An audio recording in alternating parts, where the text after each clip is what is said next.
Vamos, que é para tempo de comentar sobre tudo. E vejam só, a Revista Oeste fez questão de compartilhar, porque isso não é todo dia que acontece, a gente fica assim meio sem entender, mas o Merval Pereira, ele defendeu a Revista Oeste, ele discordou do Valdo Cruz, aquele rapaz bonito, com cavanhaque, bem grisalhozinho, que no último mês defendeu censura para quem faz memes do Haddad. Lembra do Valdo Cruz? Ganhou o prêmio aí de funcionário do mês, no mês passado lá na Globo, superando Daniela Lima, Miriam Leitão, etc, tudo mais. Enfim, o recorte, inclusive, da fala do Merval, a Globo postou, né, em seu Twitter oficial. Vamos ver aqui a fala específica do Moraes sobre a questão da Revista Oeste. Peraí. Só um minutinho. Tem uma parte da conversa dos dois que um dos juízes diz assim: procura aí naquela Revista Oeste, vê lá o que você acha. Essa Revista Oeste e outras tantas. O Barroso disse que não houve Fishing Expedition. Não vejo nada mais claro como Fishing Expedition do que uma ordem dessa. Procura aí na Revista Oeste e nas outras revistas desse... Pô, isso é o quê? Tá procurando para ver se acha. O Barroso falou que não houve Fishing Expedition, Merval. Falou? Não, calma. Ele não falou que houve, assim, das pessoas investigadas. As pessoas já eram investigadas. A Revista Oeste estava investigada? Não. Ele estava olhando na Revista Oeste publicações relacionadas a essas pessoas que estavam sendo investigadas. Você vê, né? É estranho isso, o Merval Pereira falando da Revista Oeste. Enfim, avançando aqui, Eliane Cantanhede escreveu um texto naquele padrão bem consórcio de ser, onde fala, olha, o golpismo tá aí, o golpismo é a pior coisa que existe, não podemos deixar Bolsonaro voltar, etc, tudo mais. Ela discorre sobre isso em 80% do texto, mas a tese central dela, na verdade, tá na manchete. Quanto maior o salto, maior a queda, e no caso, não é dele, né? É dele e da corte. E aí ela começa o texto com esse parágrafo, tentando relembrar algumas coisas que aconteceram no Brasil, falando que o mundo dá mesmo voltas, e as do Brasil são invariavelmente estonteantes. Lula saiu do segundo governo com 80% de aprovação, PIB de 7,5%, foi parado na prisão, se reergueu e assumiu o terceiro mandato. A Lava Jato foi comemorada no país e mundo afora como exemplo de combate à corrupção, mas quando caiu em desgraça, quem era herói virou vilão e vice-versa. De ícone, Sérgio Moro passou a réu, por pouco não perdeu o mandato. Deltan Dallagnol nem essa sorte teve. E agora? O que é que vai rolar com tudo que está acontecendo? E aí tem vários parágrafos onde ela fala do golpismo de Bolsonaro, da importância das medidas, do que foi feito para salvar a democracia, o Estado Democrático de Direito, aquele padrão da imprensa que vocês já estão muito acostumados. Aí até ali, ó. A questão jurídica e de limites, porém, é uma e a repercussão política é bem outra.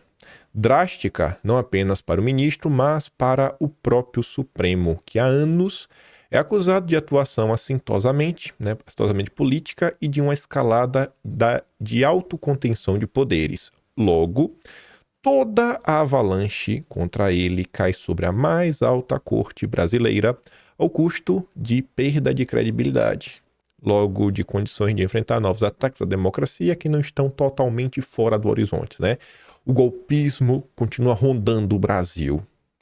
Aí ela termina falando que, idolatrado por anti-bolsonaristas e antigolpes, então ela está revelando que ela idolatra, o ministro se tornou o inimigo número 1, não só para a bolha bolsonarista da internet, mas para amplos setores da sociedade.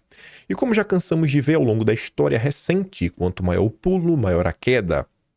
E fragilizar a corte corresponde a fortalecer o bolsonarismo, que está organizado e pronto para ampliar sua capilaridade, tanto nas capitais e municípios neste outubro, como nos governos estaduais e no Congresso Nacional em 2026.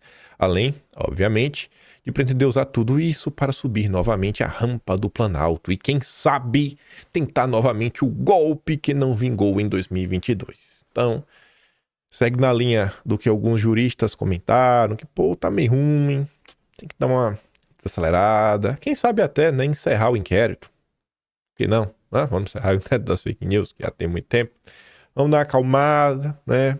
Evitar o desgaste, principalmente para a corte, porque vai que Bolsonaro volte, hein? Rapaz, se Bolsonaro voltar, é o grande problema que o Brasil pode enfrentar. Já o senador Alessandro Vieira teceu críticas mais duras do que a Eliane Cantanhede e também que o Valdo Cruz. Eu vou deixar que o senador se expresse. A situação do ministro Alexandre de Moraes ela é muito particular. O ministro Alexandre ele tem uma postura de justiceiro. Ele vem aplicando uma justiça de vingança. Isso é muito claro. O tamanho das penas aplicadas, a falta de uma distinção entre comportamentos. Eu não tenho como justificar no direito brasileiro, do ponto de vista de proporcionalidade de pena, a dona Maria que invadiu um prédio público pegar 17 anos de cadeia. No nosso sistema de penas, essa é uma pena que raramente um homicida pega. Um estuprador pega. Então, assim, existe um excesso na forma, no conteúdo daquilo que o ministro faz desde o início. Porque não é razoável, novamente, nosso sistema não permite que você tenha a mesma figura exercendo o papel de investigador, de denunciante, de juiz. E no caso que aparentemente vai surgindo, tudo isso tem que ser verificado com muita cautela, agora também a função de perito, porque ele entrava no detalhe dos laudos que eram elaborados, pedindo que esses laudos fossem ajustados à tese que ele queria defender. Então isso é flagrantemente irregular. Mas isso não pode virar um terceiro turno eleitoral, isso não pode virar uma discussão no legislativo de conteúdo de decisões judiciárias, porque isso constitucionalmente não é possível. Então a gente tem um dilema aí, de ter que encontrar ferramentas para botar de volta na caixinha esse monstro autoritário que surgiu e que vários segmentos da sociedade brasileira validam hoje, com pretexto da defesa da democracia. Palavra dura, né? E o final é interessante que ele fala, né? Que vários segmentos da sociedade apoiam em nome da defesa da democracia. Só algumas ponderações que, se não são novas dentro da direita, há muito tempo o pessoal faz, principalmente a questão das penas. O pessoal falando, gente, bota a mão na consciência, olha a pena que normalmente, sei lá, um criminoso enfrenta. Olha a pena aí que, sei lá, quem invadiu os prédios, quem depredou, quem pegou um batom, e não sei nem se é pichar, né? Porque pichar com spray. Mas enfim, né? Vandalizou lá de batom a estátua por 17 anos, é meio pesado. Eu queria muito que Deus tocasse a consciência de todo mundo. Sabe, o Brasil conseguisse encontrar um mínimo de normalidade. Porque eu não consigo entender como a galera consegue, sabe, seguir nesse caminho.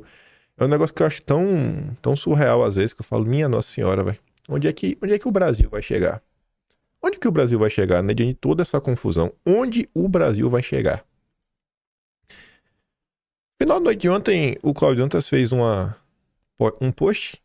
Eu achei a cutucada dele interessante. Ele tá falando o seguinte, que ele espera que alguém da oposição, ele tá esperando alguém da oposição representar no CNJ contra os auxiliares do ministro que aparecem nas denúncias da Folha cometendo irregularidades e ilegalidades. É o fórum adequado. Por muito, muito menos magistrados da Lava Jato foram investigados lá. Pode não dar em nada, mas gera o fato jurídico político e, no mínimo, constrange o corregedor que precisa ser provocado. O pessoal é bom, às vezes, de internet. A gente sempre fala isso, né? Os deputados fala isso, aquilo, outro, etc. Tudo mais, mas também tem que ter o trabalho burocrático, né, senhores deputados?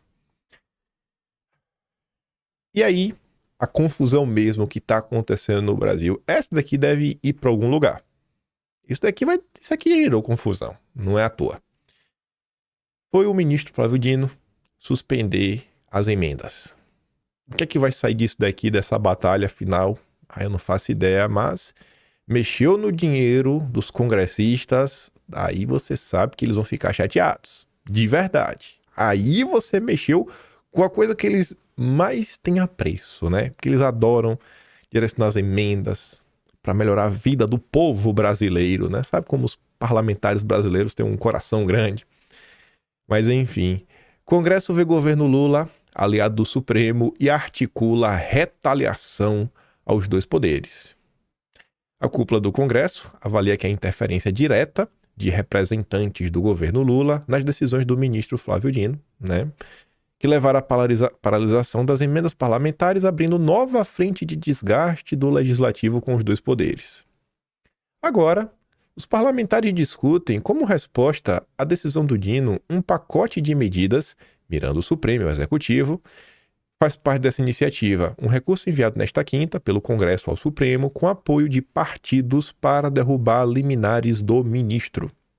Flávio Dino suspendeu todas as emendas impositivas de deputados e senadores até que o Congresso edite novas regras que garantam transparência e rastreabilidade das verbas. Eu não acho que a preocupação é essa. Acho que a preocupação é gerar dificuldade para no final do dia não ter verba para ninguém e o orçamento voltar para as mãos do Lula. O recurso contra a decisão teve assinatura do Arthur Lira, vejam só, do Rodrigo Pacheco, vejam só, e de presidentes de partidos políticos, PP, União Brasil, Republicanos, PL, PSB, PDT, PSD, PSDB, MDB e Solidariedade. Aí o PT de Lula também endossou, óbvio, que é para fingir que também está indignado. O Lula também está indignado. O governo Lula também está tomando indignado. O Lula fala, não, eu não tenho nenhuma participação no que está acontecendo.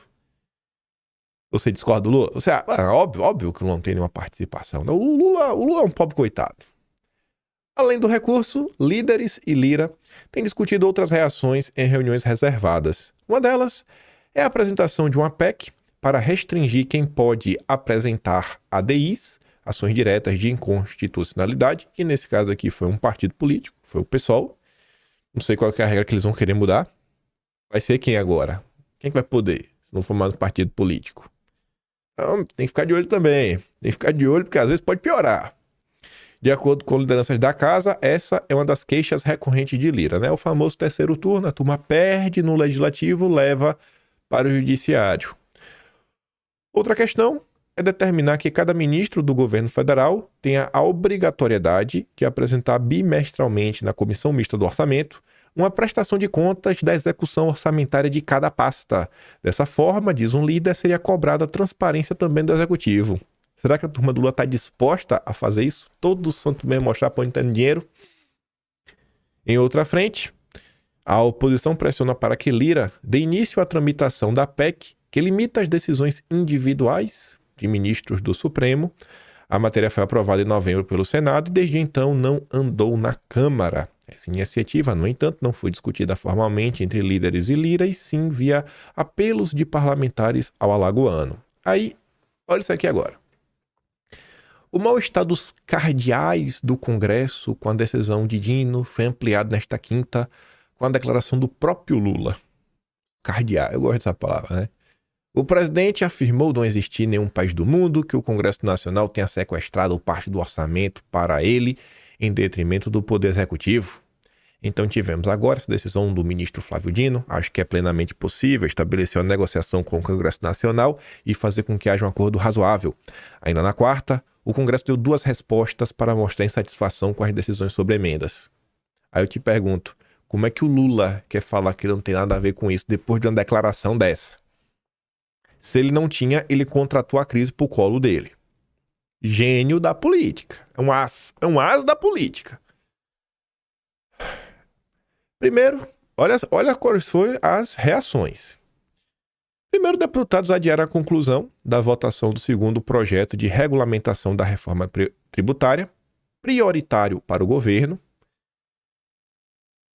Aí eu fico pensando, né? Lá atrás, quando houve crítica do tratoraço que foi a votação da reforma tributária, porque foi apresentado um requerimento de urgência para ir direto por parlamento, não passou por comitê, teve lá uma confusão lá, o Aguinaldo Ribeiro apresentou o relatório e entubaram assim, sabe, do segundo relatório mesmo que protocolou, que marcou a votação, foi de menos de 48 horas. Aí é uma pressa sem igual. Aí agora, que é só regulamentar, agora não, agora a turma até dá para trás. Joga contra. Então, isso aqui me deixa muito triste de ver que o Brasil ele é usado. O povo, a única função das pessoas comuns neste país é pagar imposto, que é o que banca a vida de todas essas pessoas. Mas uma preocupação real com a agenda de país, ela não existe. O que fica ainda mais claro na continuação. Também não votaram um projeto de lei que cria o programa Acredita, que estimula o crédito para empreendedores e famílias de baixa renda. O texto precisa ser votado até o dia 20, quando a medida provisória do governo perde a validade. E aqui, veja só, se esse programa é ruim, o Congresso tem que derrubar esse programa. Se esse programa é bom, o Congresso tem que aprovar. Isso daqui não é uma retaliação ao executivo. Isso aqui é retaliação contra o pobre. Não dá pra gente viver num país dessa forma, onde a população, né, sofre por causa da briguinha dessa galera. Porque qual é a ideia aqui? Você faz o povo sofrer, o povo ficar com raiva do Lula e o Lula sofrer um desgaste. Não dá, gente. Não dá. Quer criar confusão pro governo? Atrapalha as sabatinas, chama os ministros no Congresso, né? Começa a questioná-lo sobre algumas coisas que estão acontecendo. Quando chegar na questão da comissão de ética, não deixe que o Guilherme Boulos seja o relator do Janones. Isso é verdadeira retaliação, que na verdade nem retaliação, né? Colocar o Boulos como relator do Janones é um negócio assim que é um tapa na cara da sociedade brasileira. No final do dia tá aqui, tá bem claro. É assim que as coisas funcionam no Brasil. Eles não hesitarão em prejudicar vocês para atingir os objetivos deles. O segundo movimento veio da CMO, com o judiciário como alvo. O colegiado rejeitou a medida provisória enviada pelo executivo, que abre um crédito extraordinário de 1,35 bilhão ao judiciário. A decisão precisa ser validada ou não no plenário da Câmara. O presidente do STJ, do Supremo, né, o Luiz Roberto Barroso, reclamou da iniciativa em telefonema à Lira. A presidente do STJ, Maria Tereza de Assis Moura, pediu a Pacheco ajuda para evitar o revés, que impacta diretamente em pagamentos do tribunal e também nos salários. Aí todo mundo tenta resolver. Aí todo mundo pega o telefone para tentar resolver as coisas. Esse é o tipo de notícia que tira um pouco da esperança do meu coração. Mas ela sempre volta. Eu me nego a achar que não tem jeito. Aí, na madrugada de hoje já, 00:03, Flávio Dino vota para manter suspensão das emendas e acirra a crise com o Congresso. É o dá que eu te dou outra. Foi o próprio ministro quem pediu urgência em um pronunciamento do plenário. Uma decisão colegiada tem mais peso, especialmente no caso que gerou forte insatisfação no Congresso. Em um recado para o ministro, o Arthur Lira disse que a destinação das emendas não pode ser alternada por decisões monocráticas. Aí o Dino falou, não pode ser monocrática? Então vamos para o plenário. Toma agora uma decisão de plenário. Tá satisfeito?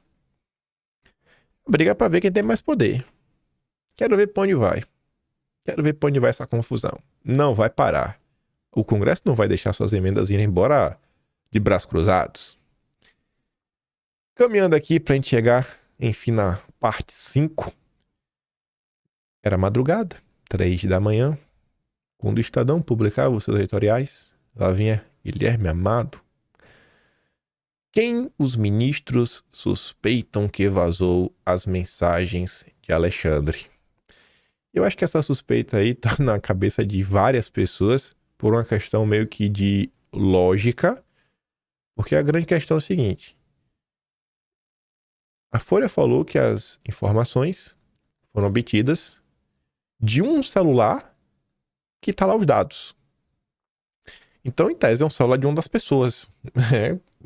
É meio que uma lógica. E aí, se você para e pensa, quem é a pessoa que está em todas as conversas? Então, deve ser por isso, inclusive, que a turma tem essa forte suspeita, né? Eles não usam forte suspeita, eu que tô falando que é forte suspeita. Mas enfim, os ministros supremos suspeitam que o ex-assessor Eduardo Tagliaferro foi quem vazou as mensagens. Será que foi ele? Não sei. Sei que ele teve o celular apreendido depois de ser preso por violência doméstica.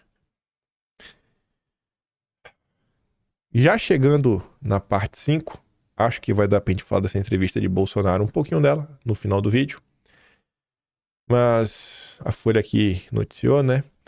Problema do ministro é pessoal comigo, diz Bolsonaro após revelação de mensagens. Aí Bolsonaro concedeu a entrevista pela manhã. Talvez a partir de hoje à tarde, amanhã, já tenhamos novidades. Agora, o que é claro é que é algo pessoal do ministro, né? É claro, só não enxerga quem não quer. Mais importante do que você ter uma informação é saber como utilizá-la. E eu sou o elo mais fraco dessa corrente aí. Eu não sou nada. E eu não acho que Bolsonaro está errado. E eu acho que ele está comentando sobre isso daí por uma seguinte questão. Saiu até uma nota hoje no Globo, pelas mãos da Malu Gaspar, 3 e pouca, 4 e pouca da manhã.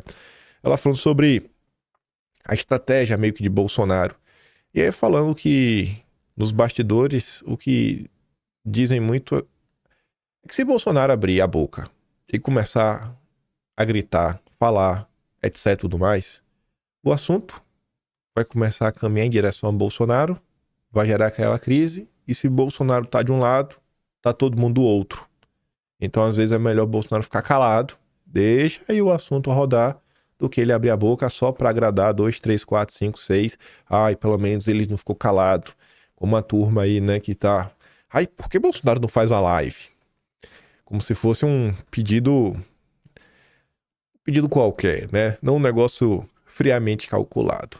Mas, enfim, tá aí a fala do Jair na entrevista. Acho que a gente vai conseguir falar sobre ela já já. E como já disse, né? Talvez de tarde aí saia alguma coisa. Pois bem, era 1h02 da tarde. E os senhores Fábio Serapião e Glenn Verdevaldo publicaram mais uma nota. Você sabe que é Verdevaldo, né? Porque Green é verde e o Vald seria o Valdo. Então, pra quem não entende por que o nome dele é Verdevaldo, é a tradução do inglês. Órgão do TSE acessou dados da Polícia de São Paulo após pedido informal de segurança do ministro.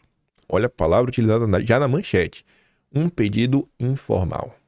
Acessar dados. E às vezes tem um rito, um protocolo. Mas vejamos. Um policial militar, que atua no Supremo, na equipe do ministro, também fez pedidos fora do rito para a produção de relatórios ao setor de combate à desinformação do TSE. 21 de agosto de 2022 é quando se dá esse diálogo. Desculpe incomodar em pleno domingo. Só para eu poder informar o chefe. Você está trabalhando ainda no dossiê, certo? Enviou o PM em 2 mensagens por volta das 2h30 da tarde. Tagliaferro respondeu que estava trabalhando no levantamento dos dados solicitados e disse que entregaria o relatório no mesmo dia. O PM avisou que não se tratava de uma cobrança, mas que ele apenas precisava saber para atualizar o ministro. Às 9h58 da noite, Tagliaferro encaminhou ao policial um relatório intitulado Ameaça ao Ministro. No documento, apenas com o timbre Eduardo Tagliaferro, preto forense, o assessor analisou mensagens de WhatsApp enviadas a familiares do ministro. Seu objetivo era tentar identificar a fonte de um vazamento de dados do ministro e seus familiares, entre eles, números de telefone que possibilitaram o envio de mensagens por diversos desconhecidos para eles. Informo que realizei pesquisa nos sistemas policiais e de identificação civil do Estado de São Paulo, bem como consulta aos dados do Detran.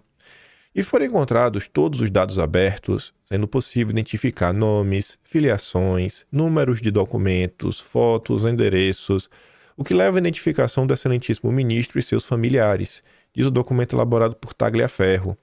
Em uma das mensagens, Tagliaferro diz ao PM que possui e usa senhas de acesso do Sistema de Segurança Pública de São Paulo graças ao que chama de relação de confiança com um amigo policial. Em seguida, na conclusão do relatório, o assessor sugere ao ministro que seus dados e os de seus familiares sejam tratados como os de policiais, não informando qualquer dado que identifique-os, somente colocando autoridade. E aqui, gente, vejam só. Esse caso, o relatório ele foi gerado por uma situação que é muito chata. Imagine, independente de qualquer coisa, perseguir pessoas, cara, vazar número de pessoas, golpes, documentos. Você vê que o cara já tem um estilo dele de ser. Aí você ainda quer vazar o telefone dos familiares dele. Não tem coisa que não se justifica. Mas, da mesma forma que você não deve fazer isso com ninguém, você não deve ir pra cima da família de ninguém, nem da pessoa. Esse não é o jeito de resolver as coisas. Também existe um jeito, normalmente o rito normal, de ir em busca dessas informações. E a Folha de São Paulo tá pontuando isso, cara. O problema não é ir atrás dessas informações. Você tá indo acima de uma pessoa, realmente é caso de polícia. A questão é que, não, o cara tinha a senha, uma relação de confiança com o amigo policial. Na conversa, o assessor explicou que conseguiu acesso ao banco de dados, em tese sigiloso, por meio de um policial civil de sua extrema confiança e pede que a identidade dele seja mantida em sigilo. O nome dele fica somente entre nós, respondeu o segurança. 2 dias depois, após a filha do ministro receber mensagens com pedido de Pix de 5 mil, ameaças, o segurança do ministro acionou novamente o chefe do setor de combate à desinformação. Por favor, poderia levantar quem é? Tagliaferri então enviou informações sobre o registro do telefone que mandou as mensagens e recebeu o pedido de Anderton Macedo. Consegue fazer aquele padrão de relatório, por favor? Claro, respondeu o assessor. Assim enviou o ministro e ele manda para instaurar inquérito, como fez com o anterior, completou o policial militar. Aqui ninguém vai discordar, ninguém vai achar, acho que normal, né? Normalizar que a filha do cara recebendo golpe, né? Piques de golpe, óbvio, ameaças. Isso aqui ninguém vai achar que isso aqui é normal. O questionamento da Folha de São Paulo é: será que esse é o modo para você tratar dessa situação? Será que é por aí o caminho? Porque no passado isso foi amplamente debatido, né? É o que a Folha coloca em sua manchete, a questão informal. A matéria é muito mais longa e ela sai lhe trazendo outros eventos que aconteceram contra o ministro, contra os seus familiares e que coisas similares aconteceram, né? Mais uma perseguição, mais uma ameaça à filha, mais isso, mais aquilo outro. E aí o cara, irmão, resolve aí. Resolve. E os caras resolviam. E aí? Era o rito certo? Diante do momento que o Brasil vivia, será que pode abrir essas exceções? Esse daí é o ponto que está sendo colocado na mesa, porque muito se discutiu na época da Vaza Jato. E aí a gente está batendo muito na tecla do rito, né? Rito. Inclusive, vamos voltar para manchete. Órgão do TSE acessou dados da Polícia de São Paulo após pedido informal de segurança. Está se questionando o rito. Um rito possivelmente informal. O André Marsiglia, advogado constitucionalista, talvez tenha sido o primeiro advogado do inquérito das fake news. Ele representava a revista Cruzoé. Ontem ele escreveu que percebam que é estratégico o Supremo e seus defensores assumirem que houve violação de rito, dizendo, no entanto, que isso não tem relevância. Assume-se algo menor, a violação do rito, para desviar o foco de algo maior, o direcionamento das investigações. Tem sido eficiente. Os jornais passam o dia debatendo ritos e formalidades com advogados alinhados à corte e deixam de lado que as mensagens sugeriram investigações sem independência ou autonomia, chegando-se a dizer, para caprichar em relatório contra certo jornalista, para ser criativa em relação a determinado veículo, é um jogo de narrativas, uma cortina de fumaça. Quanto mais a violação de rito tem espaço na mídia, menos se debate a violação da parcialidade investigativa. Menos se debate que um tribunal não pode se valer de sua força para atingir os críticos. Então tudo tem as diversas componentes. Mas eu acho que essa questão de debater o rito é importante. Para debater qual caminho a direita quer traçar. E tentar relembrar algumas coisas. Para quem sabe, não sei, as pessoas refletirem sobre a agenda, sobre o que elas defendem, sobre o Brasil. E a gente até vai relembrar umas coisas que o próprio Bolsonaro falou em 2021, que eu tenho certeza que a maior parte de vocês não vai lembrar, talvez lembre alguma coisa assim por alto, mas o Bolsonaro falou algumas coisas importantes que envolvia rito, informalidade. Mas eu passei por esse tweet aqui ontem. Ontem pra você, não era pra mim de manhã. Na hora que eu vi isso daqui, eu falei, rapaz, eu tenho certeza que o Vila Migo tá falando do que eu tô pensando. Ele colocou a manchete. Dá uma olhadinha informal em dados sigilosos. Isso me soa tão familiar. Me soa tão familiar, né? Olhadinha informal. Isso familiar. Eu falei, rapaz, me soa familiar também. Me soa familiar também. Então a gente tem que trazer pra gente entender o que se passa no Brasil. Quantas e quantas vezes não falamos que os eventos que rolam no Brasil são cíclicos? Aconteceu lá atrás, acontece de novo. Muitas vezes não mudam nem os personagens, as mesmas famílias, seus descendentes, os mesmos processos ano após ano. Até quando a gente vai continuar insistindo nas mesmas coisas? Em algum momento tem que fazer também uma certa autocrítica. E aí vamos falar de olhadinha informal? Vamos falar de rito? Lava Jato driblou lei para ter acesso a dados da Receita. Mostram mensagens. E aqui a gente pode até falar da questão da nulidade. Nulidade dos inquéritos. Não sei se vai anular inquérito, mas sei lá. Tá se discutindo nulidade, né? Porque a imprensa tá falando, ó, estão querendo aqui fazer um comparativo com a Vaza Jato. Mas será que realmente tem alguma comparação com a Vaza Jato? Porque a Vaza Jato, no final, acabou para nós muita coisa. A Vera Magalhães falou que eles querem comparar com a Vaza Jato para Bolsonaro poder ser candidato em 2026 e o povo lá do dia 8 ser solto. Será que tem alguma similaridade com a Vaza Jato? 18 de agosto de 2019, Lava Jato driblou lei para ter acesso a dados da Receita, mostram mensagens. Os diálogos indicam que integrantes da força-tarefa do caso em Curitiba buscaram informações da Receita sem requisição formal e sem que a Justiça tivesse autorizado a quebra do sigilo fiscal das pessoas que queriam investigar. Para obter os dados, os procuradores contaram com a cooperação do auditor fiscal Roberto Leonel, que chefiou a área de inteligência da Receita de Curitiba até 2018 e assumiu a presença do COAF, graças a Sérgio Moro. Vocês lembram que no governo Bolsonaro teve um forte embate porque o Moro queria trazer o COAF para o Ministério da Justiça?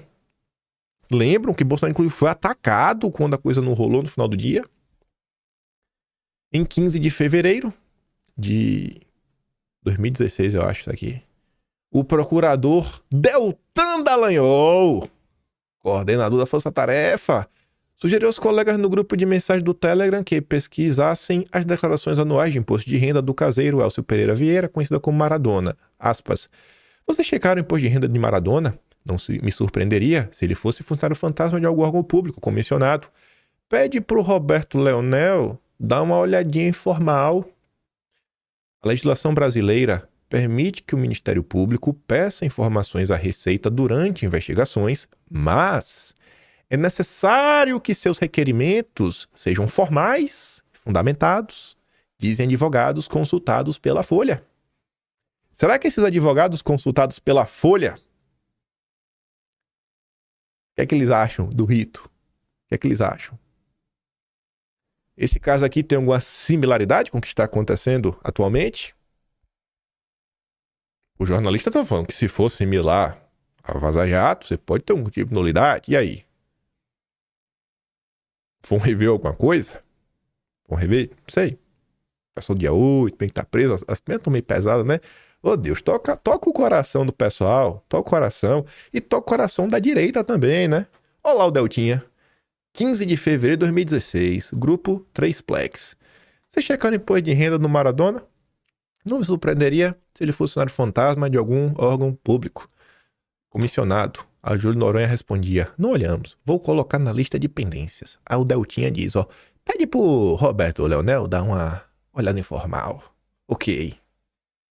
Vocês concordam com esse rito, gente? Isso daqui foi o que aconteceu na época da Vaza Jato. Onde é que estava a direita nessa época? Parte dela, né? Parte dela estava ignorando. Mesmo quando o Moro saiu do governo, que muita gente começou a comentar sobre isso, grande parte da direita continuou a ignorar o que estava acontecendo. Olha o que o país está vivendo hoje. Olha o que o país está vivendo hoje. Às vezes, o Deltan Dallagnol é doutor, PhD. O cara, o Deltan Dallagnol não é aluno, é teacher, professor, hein, Deltinha? Aí eu tenho que aturar isso daqui, ó. Essa foi sensacional.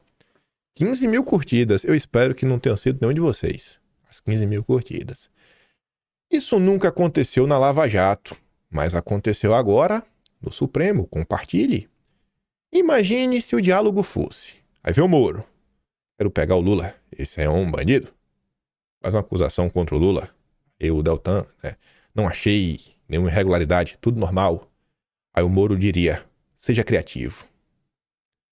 O Deltan, imagine se isso aconteceu algo assim, né? Pois bem, assim não aconteceu, né, Delta? Assim não aconteceu.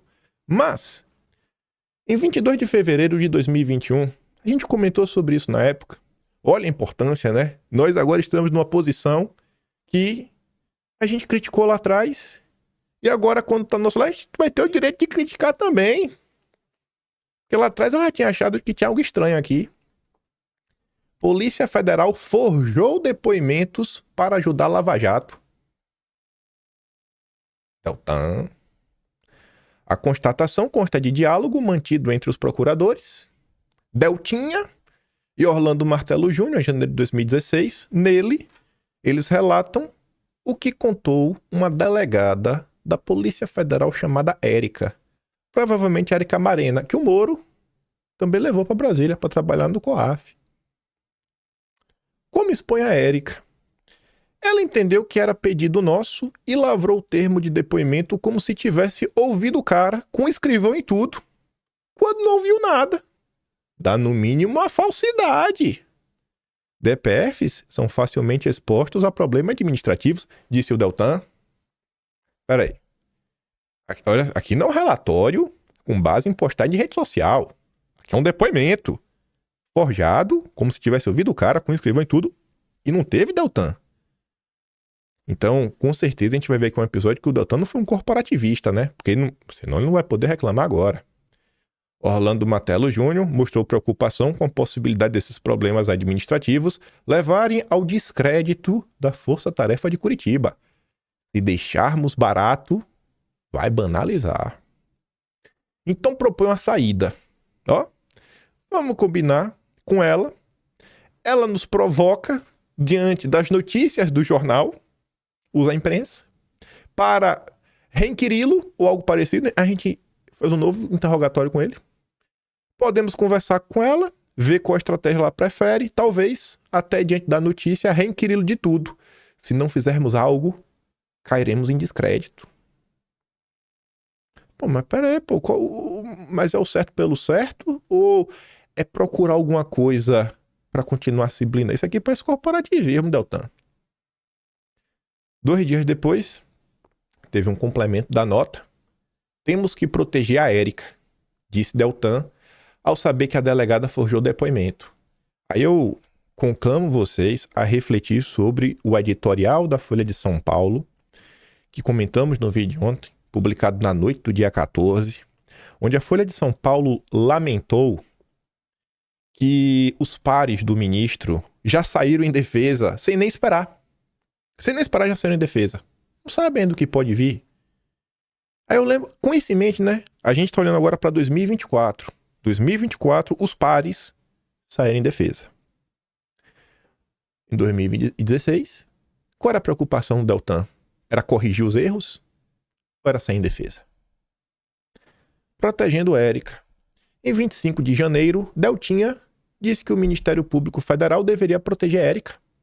Advogado e ele, Moura, tem que explicar, mas devemos proteger Érica. Eu acho que você, Deltan, deveria proteger a justiça. Deveria proteger o que é certo. Se ela entendeu errado, a orientação agiu de boa fé, mas o advogado é evidentemente responsável. Eu acho que tínhamos que mostrar que a negativa de quem lembrava o depoimento é irrelevante do contexto da prova. O que é que está sendo discutido agora em 2024? Se o rito é relevante ou não, por que está acontecendo?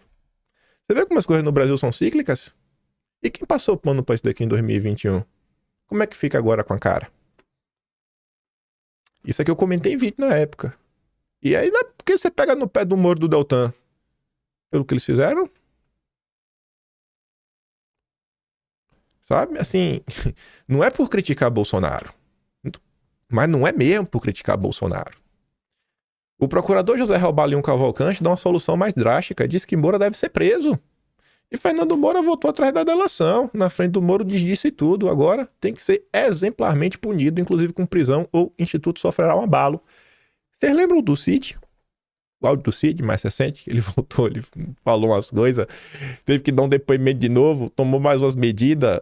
Vocês lembram do caso do Cid? Não... Similar, né? Similar. Como publicou o Conjunto no último dia 22, no intuito de colaborar com a atuação da Lava Jato, delegados da PF forjaram e assinaram depoimentos que jamais ocorreram, tudo com a anuência dos procuradores de Curitiba. Como expõe a Érica, ela entendeu que era pedido nosso e lavrou o termo de depoimento como se tivesse ouvido o cara, com escrivão e tudo, quando não ouviu nada, deu no mínimo uma falsidade, afirmou Dallagnol. Aí, eu quero trazer aqui um vídeo que circulou bastante no dia de ontem, da Malu Gaspar. Ela chama a sociedade para uma reflexão grande, sobre os rumos que o país está caminhando, fala de princípios, valores, que deveriam nos nortear.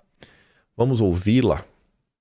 E essa vaza-jato do Alexandre de Moraes, hein? O caso é grave mesmo ou é só espuma? Bom, gente, vamos por partes. O que a Folha mostrou é sério, sim. Os jornalistas tiveram acesso a mensagens mostrando que assistentes do Moraes no Supremo pediam por baixo dos panos para o pessoal de combate à desinformação do TSE relatórios sobre os bolsonaristas que o ministro queria punir. Eram dados públicos tirados das redes, mas a questão não é essa. O problema é que o ministro decidia primeiro que ele queria punir, encomendava os relatórios para essa equipe dele no TSE e depois incluía o material nos processos como se eles tivessem sido feitos por iniciativa do próprio TSE ou chegado por denúncia anônima. Quando as mensagens apareceram na Folha, o ministro e os colegas do Supremo disseram que estava tudo legal porque o TSE tem poder de polícia, então o Alexandre no TSE também tinha poder de polícia. Se isso é verdade, primeiro, por que disfarçar a origem dos relatórios? Os próprios assistentes do Moraes falam o contrário nas mensagens. O juiz Ayrton Vieira, que era o braço direito do Alexandre, diz o seguinte: formalmente, se alguém for questionar, vai ficar uma coisa muito descarada. Como que um juiz instrutor do Supremo manda para alguém lotado no TSE e esse alguém, sem mais nem menos, obedece e manda um relatório, entendeu? Ficaria chato. É o que ele escreve nas mensagens. Em outro momento, o mesmo Vieira pede para o perito do TSE fazer um pente fino na revista Oeste e nas outras revistas golpistas para desmonetizar nas redes. Mas o cara responde que só encontrou publicações jornalísticas e que não estavam falando nada. Então o Vieira diz assim: use a sua criatividade, quero nem saber. Aí você pode dizer, bom, mas era tudo feito para prender bolsonarista, para prender golpista, gente contra a democracia. Então tá valendo. Será mesmo? Você acha que um juiz com tamanho poder vai usar esse poder apenas para o bem? É por isso que se fala tanto em devido processo legal. É importante que a justiça seja feita de acordo com regras que valem para todo mundo. Você gostaria de saber que está sendo processado e julgado por alguém que usou a criatividade para produzir um documento contra você? Eu tenho uma fonte do Centrão que costuma brincar que a justiça no Brasil funciona assim: quando a ação é contra o meu inimigo, é Estado de Direito. Se é contra o meu amigo, é Estado policialesco. Tá na hora de a gente começar a pensar sério sobre isso, sem fla-flu ideológico. Vocês não acham, não? Se você quer acompanhar os detalhes dessa história que ainda vai rolar, clica no link da bio e vai lá no meu blog no site do Globo. Claro, você também pode curtir, comentar e compartilhar essa discussão nas redes sociais. Compartilhei, Malu. Todo mundo agora viu seu comentário, sem fla-flu. Obrigado por Deus, por estar, né, no mesmo lugar, graças a Deus. Sem me deixar levar pelo fla-flu. Da mesma forma que lá atrás a gente comentou sobre algo muito similar, a gente está comentando hoje de novo. Né, Deltinha? Né, Moro?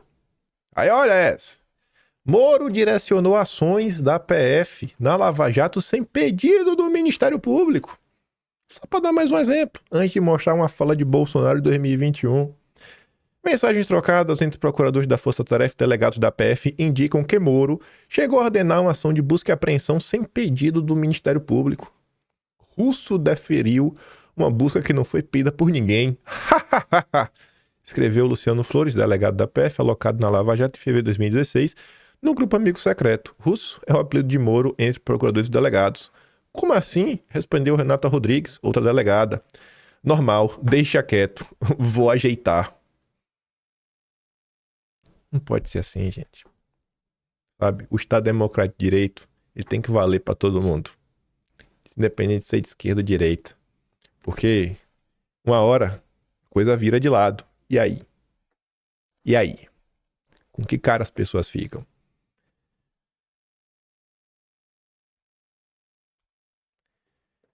(26 de fevereiro de 2021). Jair Messias Bolsonaro ia para suas redes sociais comentar sobre um fato. Todo esse material aqui nem me deu trabalho, só deu trabalho para bater print novo para levar pro Atlas, que tá disponível já o Atlas, viu, desde ontem. Para ficar bonitinho assim, né? Eternalizar na história. Isso aqui a gente comentou na época também, nada passou batido. Bolsonaro comentava: a perseguição à família Bolsonaro se mostra em vários diálogos entre Dallagnol e membros do Ministério Público. Além de quebra criminosa de sigilos, a tentativa de cooptar o entorno do presidente da República para a escolha do PGR em 2019. Dallagnol querer dizer ser brincadeira tais diálogos demonstra querer fugir de sua responsabilidade. Os diálogos do vazamento da família ocorreram em 2019, onde Bolsonaro já era presidente da República. Isso é crime. O Poder 360 comentou sobre os tweets de Bolsonaro. Bolsonaro disse que houve perseguição à sua família em diálogos de Dallagnol. Segundo Bolsonaro, autoridades teriam falado sobre a vida financeira dele e de sua família. Abre aspas. Você vê a perseguição ali, a conversa de autoridades, falando como é que entravam na minha vida financeira, da minha família. Você tem que entrar, mas tem que ter ordem judicial. Opa! Opa! Jair Messias Bolsonaro estava defendendo o rito legal das coisas em 2021. Então eu acho que Jair Messias Bolsonaro tem um direito agora, se ele quisesse, de reclamar também. O Jair, coerente. Jair Messias Bolsonaro, o cara coerente. Lá atrás, o Jair estava reclamando da falta de, do rito. O presidente afirmou que quer pegar o cara que vende informações dentro do COAF. Aí a fala da época foi essa, ó. Em diálogo, a Lava Jato comentou o vazamento de dados de Flávio Bolsonaro. Deltan Dallagnol disse: identificamos a fonte do vazamento dos dados da família Bolsonaro, COAF e Ministério Público juntos. Na sequência, o procurador Roberson Pozobon afirma: hahaha, seguida pela procuradora Jerusa Viesili, kkkkkk. Risadinhas, trocas de mensagens, é algo que vocês viram nos últimos dias? Qual caminho a direita brasileira quer traçar? Não achem que quem critica Deltan Dallagnol e Sérgio Moro é porque eles criticaram Bolsonaro. Gente, é esse o tipo de caminho que vocês querem traçar com essas pessoas ao lado de vocês, depois de tudo que eles fizeram no passado? Todas as sabotagens possíveis e inimagináveis? Aqui pra gente relembrar outra coisa, né? Eu gosto sempre de fazer aquele paralelo. Governo Bolsonaro, governo Lula. A gente vê como tá agora. Você vê o atual PGR. Ele já comentou sobre o caso. Acho que tá de boa. Acho que pode ter talvez uma coisa aqui, uma coisa lá, mas em termos gerais, no macro, tá ok. Não tem nada assim que a gente deva se preocupar muito com o que foi comentado até agora pela Folha de São Paulo. Todo mundo vem acompanhando aí o posicionamento do PGR. Teve até o caso que foi muito criticado também, na questão do aeroporto de Roma. O posicionamento da PGR.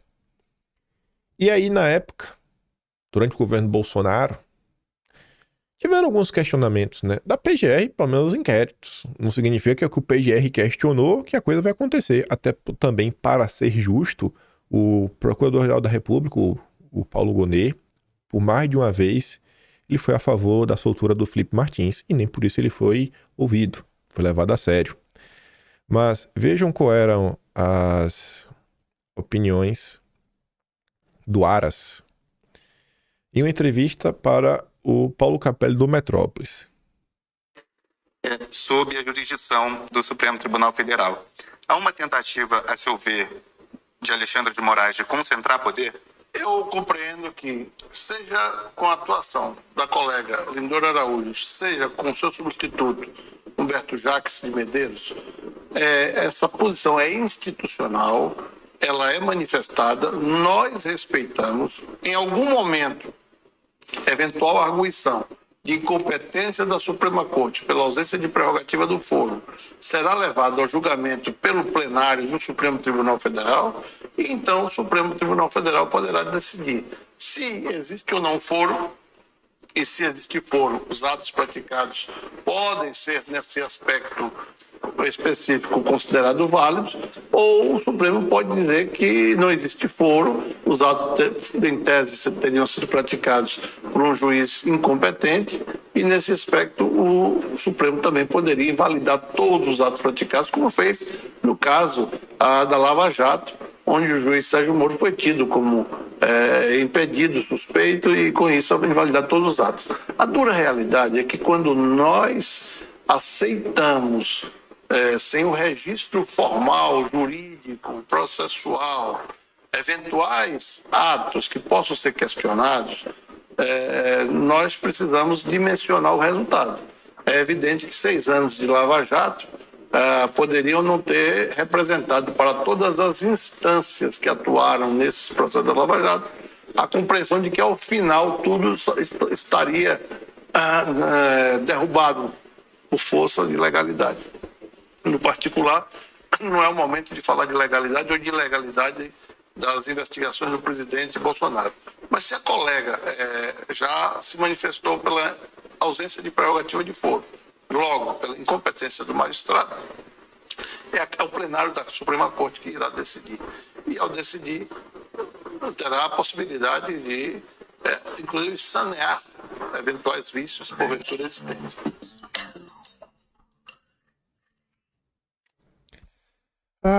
O Aras falava da importância de seguir o rito, da questão do foro para julgar, poderia ter nulidade, que a PGR achava que não estava seguindo um bom caminho, né? E também dá a entender que a pergunta é feita sobre concentração de poder, que é o que entrou aí em discussão na imprensa. Esse era o Brasil de Bolsonaro. Esse foi o cara que o MBL destruiu, junto com Deltan Dallagnol e o Sérgio Moro. Deltan Dallagnol começa a campanha de difamação contra o Aras. Né? O petista na PGR, rapaz, Aras é o maior traidor do petismo. Foi o petista que blindou Bolsonaro durante 4 anos. Que lenda, né? Lenda viva o Aras. O Aras nota 10 é um cara perfeito? Eu tenho certeza que não. Ninguém é perfeito. Mas o que foi feito para desgastar o governo Bolsonaro por algumas pessoas não tá no gibi. O cenário que a gente tá não foi porque alguém votou nulo em 2022, porque a Globo, né, entrou em campo com tudo para ajudar o Lula. Foi todo um processo, gente, de 4 anos. 4 anos de diversas coisas que aconteceram. Sabe, o último dia, né, que chegou lá, segundo turno, que é o último dia que a coisa decidiu, ele é a parte final de todo um processo. Todo um processo. Quando as pessoas vão querer entendê-lo em sua complexidade, em sua grandeza de tamanho, né? Um negócio assim amplo, quando as pessoas não estão entendendo, né? Mas o tempo aí mostra quem foi a pessoa que Bolsonaro escolheu a PGR, tem seus defeitos, seus acertos.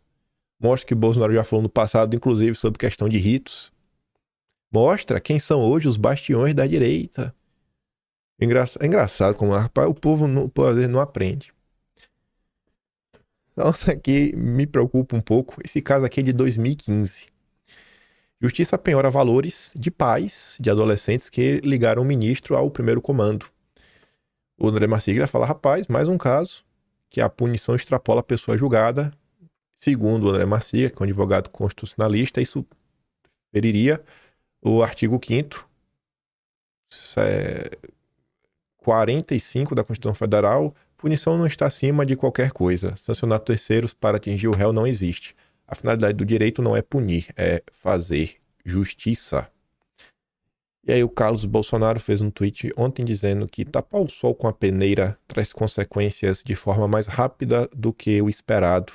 Tenho certeza que absolutamente ninguém pensou que chegaríamos num ponto em que comparar Brasil com Venezuela não é mais algo a se supor, mas constatar. Infelizmente, a maioria só vai perceber quando chegar neles. E eu sempre cobro para vocês que não deixem a emoção tomar conta, ter um pouco de lógica, respirar fundo. E vamos tratar um assunto que é muito emocional mesmo, mas que requer razão, lógica. Eu tava passando no almoço, né? Já era meio-dia e pouco. Comi almoço cedo, acho que era de meio-dia. Eu tava comendo o meu arrozinho, olhando no Twitter.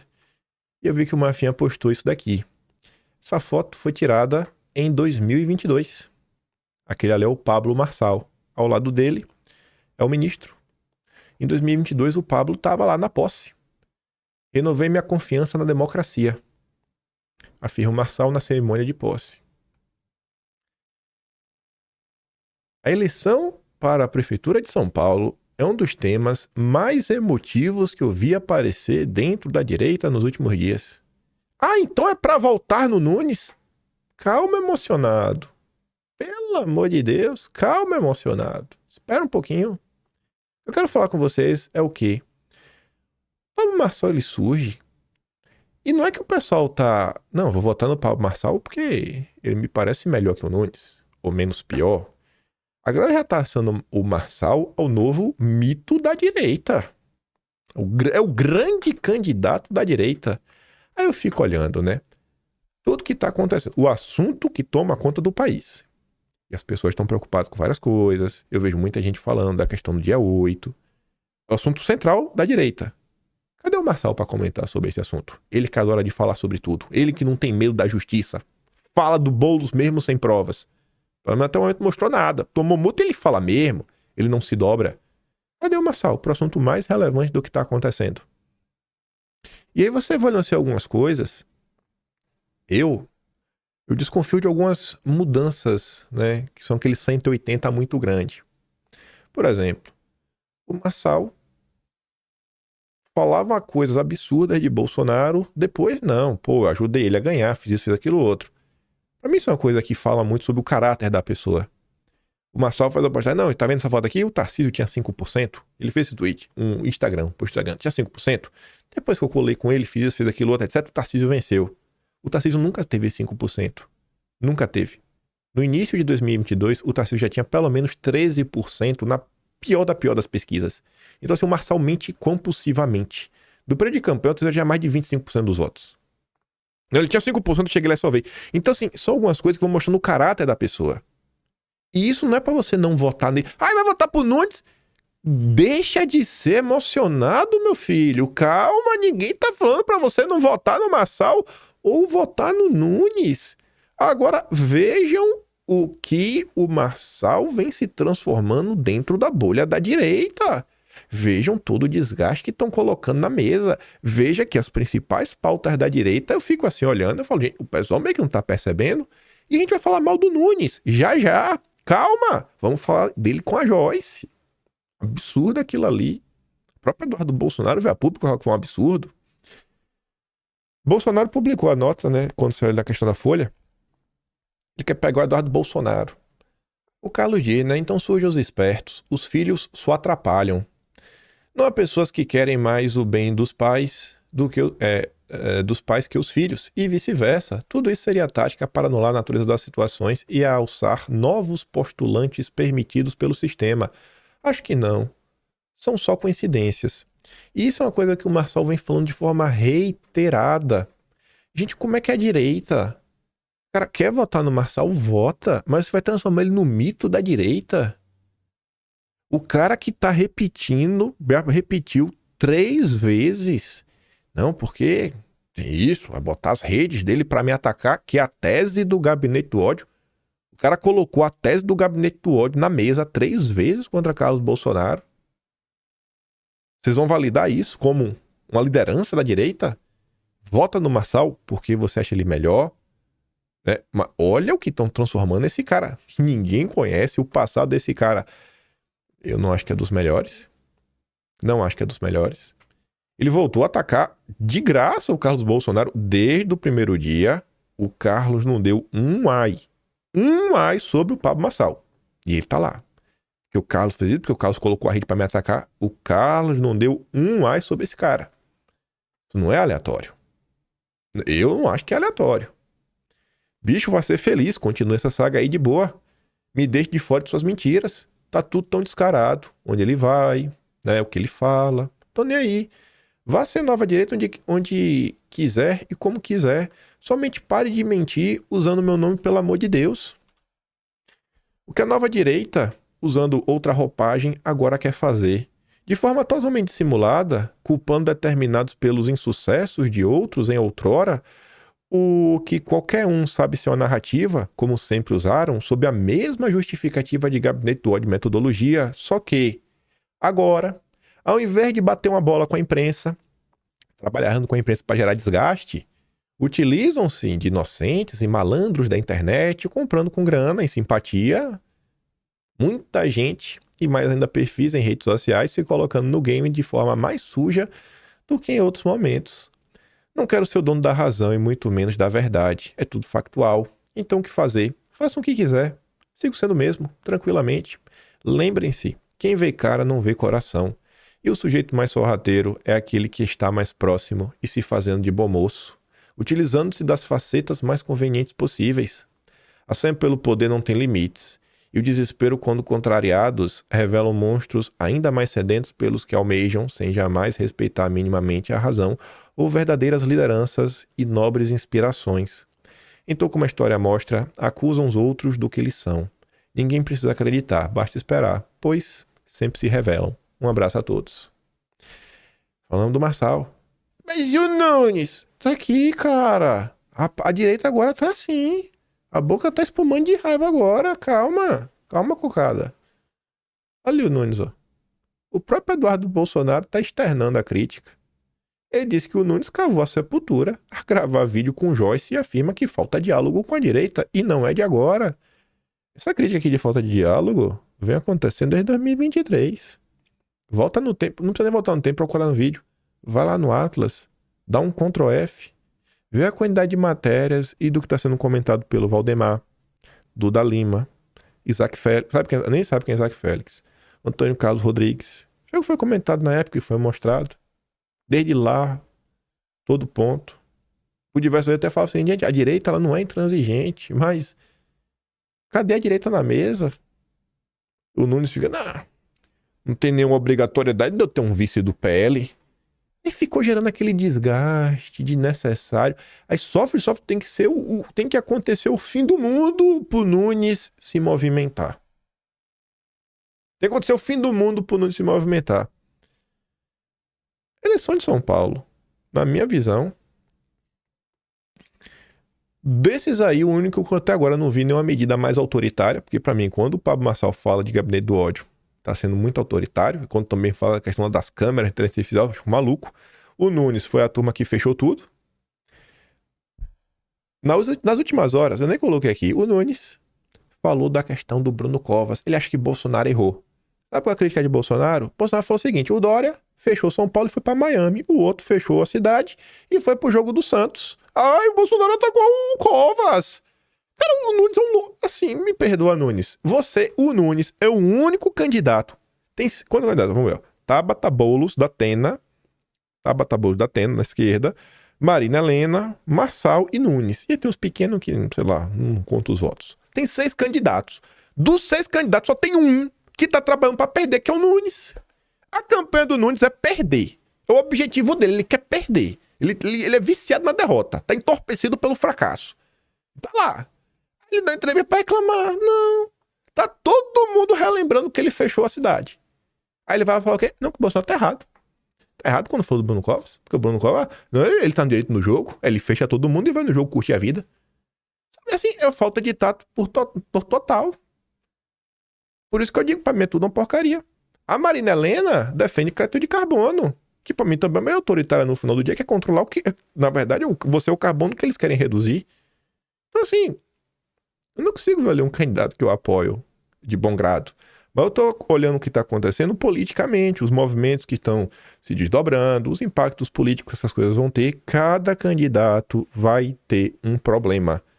Cada candidato vai ter um problema. O Nunes vai ter um problema, mas só vai ter um problema, o Arena vai ter um problema, o Datena vai ter um problema, Boulos vai ter um problema, Tabata também, e todo candidato, mesmo com problema, até o Boulos, também vai ter uma coisa boa, porque pelo menos se for o Boulos, ninguém vai ficar com o dedinho assim na hora de criticar, de jogar pedra, de reclamar, de falar isso, fazer aquilo outro, entrar com ação. Coisa na direita do cara, ih, rapaz, é meu aliado, tem que ficar meio assim, né? Todo candidato vai ter o seu pró e contra. Às vezes o pró do Boulos é mínimo, né? Poder criticar o cara, né? O que a gente acha, né? Daqui a pouco você não pode nem criticar o Boulos, senão você vai preso. Do jeito que eu estou no Brasil, virando Venezuela, na verdade já virou Venezuela. Mas, gente, olha a situação. Olha a situação que está acontecendo. Veja como cada pessoa está alçando determinado candidato, como cada um vem utilizando, quem está pró esse, pró aquilo outro, o que tal pessoa espera para esse candidato, o que tal outra pessoa espera apoiando outro candidato. O meu posicionamento é um só. Não deixe o Boulos vencer. Se você nem quiser votar primeiro turno, você nem vota, irmão. Não deixe o Boulos vencer. O Boulos não foi pro segundo turno. Faz o que tu quiser da vida. Mas faz o que tu quiser da vida aqui pra praia, no dia pra praia. Vai pra praia. E o Nunes tá aí, né? Ele acha que trazer um vice do PL vai trazer a direita automaticamente? Ele é um louco se ele pensa dessa forma. Aí você pode até falar, pra ser justo com o Nunes, né? Ele falou, não, mas o vídeo, na verdade, a fala dele é padrão. Aí tem um corte quando ele fala o nome da pessoa. É o mesmo vídeo que foi pra todos os candidatos. Tá lendo? O Nunes não prestou apoio específico a Joyce. Gravou o mesmo vídeo para todos os pré-candidatos do Podemos. Tá, cara. Entendi. Mas errou. Mas eu fiz pra todos. Não importa. Não importa. Você errou e você segue errando. Você é o único candidato que trabalha pra perder. A Sarita, mesmo mostrando que ele não fez só pra isso, aqui é só pra mostrar pra vocês, diz, quanto votar nele ou não, cada um faz o que achar melhor, desde que o Boulos não ganhe. Essa é a minha mesma posição. Marçal tem os seus problemas, e eu acho muito mais problemático, inclusive, o que a galera vem fazendo, usando o Marçal contra a direita. E aí Bolsonaro comentou sobre esses eventos ontem, numa entrevista. Correr para ver não ficar muito longo, mas aqui 1 minuto e meio só. Para prefeito da capital. Olha, eu queria a prefeitura o Ricardo Salles. E foi numa queda de braço até o momento que o Valdemar ganhou. Aí tudo bem. Eu não entro na campanha. Eu vou passar por São Paulo usando o Congonhas, por ocasião das eleições. Daí me ofereceu a vice. Eu indiquei um coronel, o nome dele é Melo Araújo, ex-comandante da Rota, e nos últimos 2 anos do meu governo administrou a Sergesp. A Sergesp passa 50 mil pessoas por dia ali. Lá era uma bagunça. Tudo pode de ruim, você pode imaginar com assim. Ele botou ordem lá. Botou lá uns 10 da Rota do lado dele, da reserva, e realmente mostrou ser um baita de um gestor. Então esse é o nosso vice que está lá. Eu fechei com o Ricardo Nunes. Não é o meu candidato dos sonhos, mas eu tenho um compromisso. E vou ajudá-lo onde for possível. E lá tem a figura nova do Paulo Marçal, que fala muito bem, é uma pessoa inteligente, tem suas virtudes, não tem experiência, mas faz parte, né? E disputando. Sobre o Tarcísio, a relação. Então eu posso falar, quando eu vou a São Paulo, eu durmo no Bandeirantes. Falar mais alguma coisa? Fala com ele, assim. O senhor. O seu marido. Ele faz uma brincadeira, né? Ele ia falar um pouco mais do Marçal, mas os caras cortaram perguntando do Tarcísio. Mas tá aí. Tem muita gente aí utilizando alguns posicionamentos do Bolsonaro para vender a tese de não. Bolsonaro está sendo forçado a apoiar o Nunes, mas na verdade já está apoiando outro candidato. Não sei se é assim não, viu, gente? Não sei se é assim não. Eu acho que Bolsonaro é um cara que, se ele tem um compromisso, ele normalmente honra. Cuidado aí com quem vocês estão ouvindo, falando, não, porque a gente escuta aqui nos bastidores, bastidor aquilo outro. Quando alguém fala que eu vi no bastidor, peça o nome, fala assim, dá o exemplo aí. Dá o exemplo aí de quem tá fazendo isso. Dá o exemplo e o nome. Não posso falar. Desconfie. Desconfie. Eu tô falando pra você votar no Nunes? Não, meu filho. Eu só estou falando que eu acho que Bolsonaro, se ele falou, ó, meu compromisso é com você, eu não acho que Bolsonaro ia colocar o Melo Araújo numa chapa assim, ó, vai aí, Melo Araújo. Eu te coloquei na chapa, no Nunes, pra tu botar teu nome aí só pra tu passear pro São Paulo, ficar subindo em palanque, mas na verdade eu estou apoiando nos bastidores o Pablo Marçal. Tem gente vendendo essa tese. Eu acho muito improvável o Bolsonaro fazer isso com o Melo Araújo, sendo com uma pessoa que ele gosta. Eu não acho que Bolsonaro é esse tipo de pessoa. Não acho que do caráter de Bolsonaro isso. A Atsuko fala assim, ó. Para quem não tem torcida para nenhum candidato e seu foco é seguir Bolsonaro, sabendo que uma das coisas que ele mais preza é o compromisso, essa entrevista está desenhada e sem surpresas. Salles era o candidato de Bolsonaro, foi derrotado na quebra de base com o partido. Ele não vai botar muito esforço na eleição de São Paulo. A vice foi ofertada. Melo Araújo foi aceito. Apoia Nunes. Nunes não é o candidato dos sonhos. Nem precisava falar. Compromisso em primeiro lugar. Ajuda no que for preciso. Marçal fala bem, inteligente, tem suas virtudes, não tem experiência, mas faz parte. Como eu não me empolgo com nenhum dos candidatos, meu norte é Bolsonaro. E entendo seu compromisso. Bolsonaro tentou, não conseguiu mudar o cenário da disputa de São Paulo. É importante sempre ter em mente que ele não é dono do partido. No entanto, ele precisa da retaguarda de um partido e todos sabemos o porquê. É chato? É. Mas é a realidade política do Brasil. Ah, é a realidade política. A regra é essa, infelizmente. Apenas evitem apontar o dedo para Bolsonaro ou chamá-lo de frouxo. Essa é uma movimentação que tem visto de pessoas que apoiam o Marçal. A vocês que estão em campanha ou dentro da campanha de Nunes ou Marçal, boa sorte. Que seja qualquer um, menos o Boulos. Menos o Boulos. O que me preocupa só, e eu sempre gosto da questão de alertar, é esse movimento. Ele não é aleatório. Se fosse um movimento puramente orgânico, eu até entendia. Mas a turma tá de maldade. Enfim. Reflitam sobre qual país vocês querem construir ao lado de quem. Eu vejo o Marçal como o próximo Moro, o próximo Deltan Dallagnol. Mesma coisa. Principal assunto do país, o cara tá calado. Ele deveria abrir a boca aí. Ver se ele é o brabo. Ele não é o brabo? Abre a boca aí, Marçal. Porque o Nunes eu sei que não vai. O Nunes eu sei que não vai abrir. Eu quero ver se o Marçal... Porque o Nunes a gente sabe que é de esquerda. É o que o pessoal diz, né? Eu tô no centro. Mas o Marçal se vende como uma pessoa de direita. Então, se ele se vende como direita, ele tem que se portar como uma pessoa de direita. Então, comente sobre o assunto, Marçal. Dê a sua opinião. Só isso. Senão, o Marçal também é de centro, como o Nunes. E pra mim, os dois são a mesma porcaria. Aí, cada um que faz o seu julgamento. Reflitam, sério mesmo, gente, sem emoção. Olha a coisa pelo fato. Não é porque você não gosta do fato que o fato deixa de ser menos verdadeiro. O fato é o fato. É ver, analisar, encarar com maturidade e é o que é. O fato é o que é. É o fato. Tá ali. Ah, mas eu não gostei. É o fato. Por bem ou por mal, é o fato. Fico por aqui. Se gosta do meu trabalhinho, gosta do meu canal, quer dizer, pode, se quiser, né, puder, o nome do canal, tem um botão de valeu, tem um peito na descrição e tem um Atlas brasileiro, kimpan.com.br, onde tudo isso aqui está sendo registrado para a posteridade, pra gente lembrar, pra gente ver, né, o que foi acontecer. Olha, naquele momento já tinham alertado, aconteceu de novo. Espero que um dia esse ciclo no Brasil ele tenha um fim e a gente realmente comece a ver esse país progredir e alcançar o espaço que ele merece. Aquele grande beijo e abraço. Tamo junto. Valeu, meus amigos. Fui.